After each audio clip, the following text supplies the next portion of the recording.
भारत और पाकिस्तान के बीच जब से सीज़फायर हुआ है तब से सभी के मन में एक गुस्सा है और पीएम मोदी से कई सवाल है। मैं आए दिन सोशल मीडिया पर देख रही हूँ कि सीज़फायर क्यों पीएम मोदी ने करवाया, युद्ध क्यों नहीं करवाया और हमने समझौता आखिर क्यों किया, किस बेसिस पर किया, एटसेट्रा एटसेट्रा।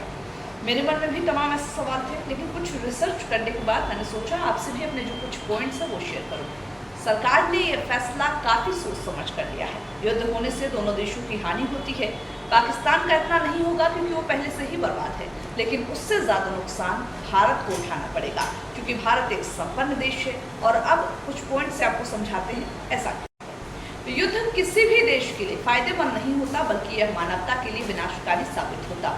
युद्ध से न केवल मानव जीवन की हानि होती, बल्कि यह शारीरिक और मानसिक तौर पर भी इसका गहरा प्रभाव डालता है।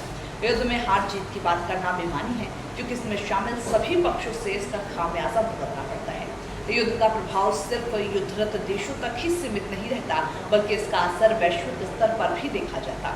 युद्ध से बुनियादी ढांचों का विनाश, आर्थिक संसाधनों की कमी और सामाजिक संरचनाओं का टूटना जैसे परिणाम सामने आते। यह कहना बिल्कुल सही है कि युद्ध किसी देश को कई दशकों पीछे धकेल देता है और इसके परिणाम लंबे समय तक महसूस होते हैं। और दूसरा यह है कि भारत और पाकिस्तान जो है वो दोनों ही परमाणु शक्ति संपन्न देश है और ऐसे में युद्ध की स्थिति अत्यधिक जटिल और विनाशकारी हो सकती है। युद्ध केवल सैन्य बलों तक ही सीमित नहीं रहता, बल्कि इसका जो प्रभाव है वो पूरे राष्ट्र पर पड़ता है।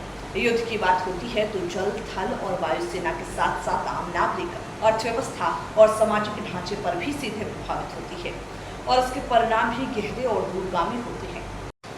और यह कहना बिल्कुल सही है कि एक बड़े युद्ध का मतलब आप 50 साल पीछे चले जाते हैं और अगर युद्ध में परमाणु का प्रयोग होता तो इसके असर कई जनरेशन तक को झेलना पड़ता। तीसरी और सबसे बड़ी जो वजह है वो ये है कि युद्ध का सबसे ज़्यादा प्रभाव अर्थव्यवस्था पर पड़ता है, जिससे देश की प्रगति और विकास पर गहरा प्रभाव पड़ता है और इसीलिए देश युद्ध से बचने की कोशिश करते हैं। युद्ध के दौरान लोगों की जीवन शैली पूरी तरीके से बदल जाती और कई लोग अपनी जान तक गंवा देते या फिर घायल हो जाते। इसके अलावा सामाजिक संरचना भी पूरी तरीके से प्रभावित होती, जिससे समाज के ढांचे और रिश्तों पर गहरा प्रभाव पड़ता। हालांकि अगर बात करें तो भारत जल्द ही दुनिया की तीसरी सबसे बड़ी अर्थव्यवस्था बन जाएगा और यह सबसे तेजी से बढ़ने वाली अर्थव्यवस्था है। लेकिन पाकिस्तान की आर्थिक स्थिति ठीक नहीं है, उसे बार बार IMF से पैसे लोन लेने पड़ते हैं। हालांकि अगर पाकिस्तान विदेशी मुद्रा जो पाकिस्तान का है वो अगर खाली हो जाता है तो चीन अपने रणनीतिक साझेदार को बचाने के लिए वित्तीय सहायता देगा और यही बड़ी वजह होती है जब देश के सारे प्रमुख मिलकर ये फैसला लेते हैं कि अगर दुश्मन देश हमसे सुलह की भीख मांग रहा है तो हमें उसे दे देना चाहिए।